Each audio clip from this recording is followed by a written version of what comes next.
So first let me say PPS, we started in 1975. We came out of sort of the seminal American public space work by William Holly White. And since then we've been in 2,500 communities in 40 countries, all 50 states. And we train about 10,000 people a year in placemaking. And placemaking's most general sort of conceptual level, it's a tool or a catalyst for creating healthy, sustainable, economically viable communities. But it has a lot of applications, and the way that it works is it's essentially a bottom-up approach, where you first and foremost identify sort of the stakeholders, and you identify what is the place. You define the place rather than the problem. You don't let preconceived notions sort of get in the way. And then using engagement and empiricism, you start developing vision, you experiment with that vision before you make kind of costly, permanent improvement. That differs from sort of the contemporary approach that we're all well too familiar with, where you kind of make a decision, you communicate it to the public, and then you defend it. And the public input is more or less a fault. So placemaking is about creating places, and the four attributes that we think are most important to place are there. But it's not okay just having one place. Really, to make placemaking work, you need to have places at various scales sort of interwoven into one another and having some sort of interplay, and that interplay creates triangulation or sort of random social interactions and sort of happen chance efficiencies. How that it applies to corridors, am I doing the thing? So how it applies to corridors is that we call it streets as places.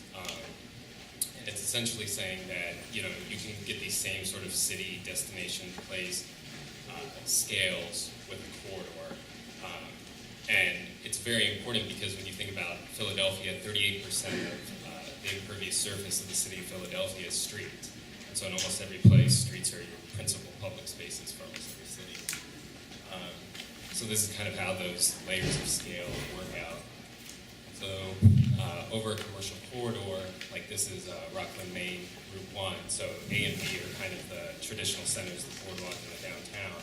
And then they have, kind of the classic Route 1, Nightmare, Walmart, Home Depot, and how you can divide that up into 9 sort of different districts. And each one of those districts then would have, a multitude of places. And each one of those places needs to have multiple things to do within them. You keep going down in scale until you get to literally the level of the human body, the level of human experience. And then all of these are connected together, and then all of these kind of inform what the design of the street should be. Still sort of focusing on that human experience. So, how does a person bike? How does a pedestrian experience space? What's a comfortable bench? And the last thing you think about is cars, because we give way too much space already. And you connect all of these together with activities, with programming. And so one time, or a lot of times what we do on the empirical side is we'll do activity mapping, seeing how people linger, where are active spaces, where are dead spaces. Time-lapse photography, so this is a project we did in the Bronx, and we thought up in the corner where the train station was going to be kind of the center of activity, but we saw that the circulation pattern through the site really showed that people were lingering in this median, trying to cross diagonally. And so in our final design, we built that. We put that space as the central space for the entire place, and we put in sort of that offset crosswalk to essentially give credence to the way people actually want to walk. So once you've sort of engaged the public and you've done the empiricism, you have a vision and you understand how the space works, we suggest that your first step is to do what we call lighter, quicker, cheaper, tactical urbanism. Urbanism is another term that often gets used, but essentially experiment in the short term. So this is in Maine again, this is in Brunswick. And here, the community wanted to narrow their commercial historic Main Street, probably 2 lanes, and that was generally the design alternatives that we came up with. So we said, well, let's see how that works. And so this didn't cost the city anything. They already own the cones, they already paying the labor for public works. So this was free experimentation to see, will this street function? You know, don't look at a model, don't look at a standards guide, just see does it work. And then you can get more advanced by putting in programming and seating and temporary kiosks and so forth until you get something to the level of like Times Square, which is probably the most well known of these sort of examples, but has a lot of pain. It was a full street closure, much more advanced. Then a quick case study of where we've seen very specific commercial success is Market Square in Pittsburgh. It's a place along the commercial corridors of Forbes, and it's just 1 block away from 5th. And so these were, you know, they weren't the best commercial corridors in the country. And Market Square itself was pretty run down. You know, it used to have these great market buildings, and then it became sort of a traffic sewer mid-century. And so this was our proposal for it, and you know, we did the placemaking process, and it came up with, let's temporarily extend it to the street, get more pedestrian space, and eventually all these temporary things kind of showed themselves as creating like 4 mini spaces.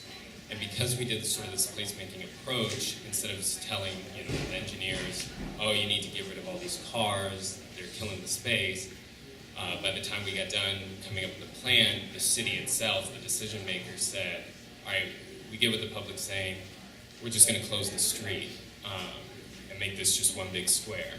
So that's what it looks like today, and it's been a fantastic space. $200 million in just the first year that it was open, $200 million in new investment and 100 new units residential. And you can see that the reason why specifically Forbes and 5th were doing so much better economically and there was all this investment is because you doubled the pedestrian volumes. Specifically in the square, you more than doubled, and you almost doubled on the immediate streets. And this was just in 2010. And then this is that imageability attribute of a great public space, which is you saw a huge shift in public perception. You know, dirty is the top hit. A few years into the process, it's still up there, but by the time the square is open, it's only good characteristics. And of course, you know, Pittsburgh was a model sort of outcome. Because usually you meet resistance to doing these sort of processes, but there's a number of established things adopted by AASHTO and FHWA and ITE and ASCE and APA. These are very formalized concepts. So when you get told by a local engineer, you know, we can't do that, we can't narrow a lane or something, that's not true, because almost all of these sorts of resources that have been adopted or standard practice say that, you know, you can have a 9-foot lane. Usually it's the local guide that says that you can't, not anything at the federal level for permanent regulations. And so this is one of those resources that we just put out last month. It's the Rightsizing Streets guide.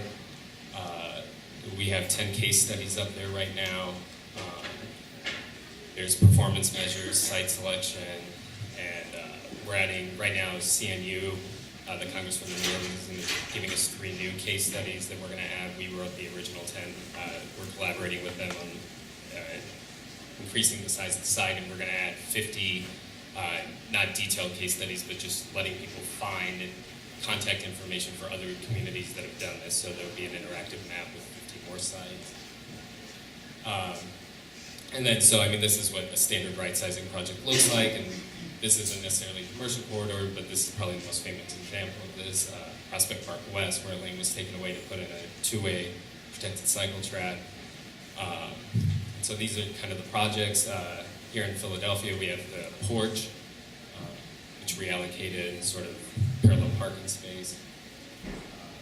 And you can see here, this is sampling from numerous of the case studies, but sort of the layout where we talk about what formally happened at the site, the sort of outcomes are, you know, traffic did not get worse, actual numbers to it, traffic did not get worse, pedestrian volumes increased, investment increased, and then sort of the context in which that happened, what regulatory body was in charge, go forth.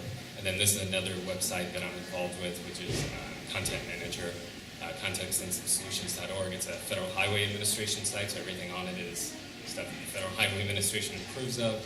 Has all sorts of resources that, you know, essentially say you can do this. Kind of a messy site to navigate, though. So thank you. You can find more at pbs.org.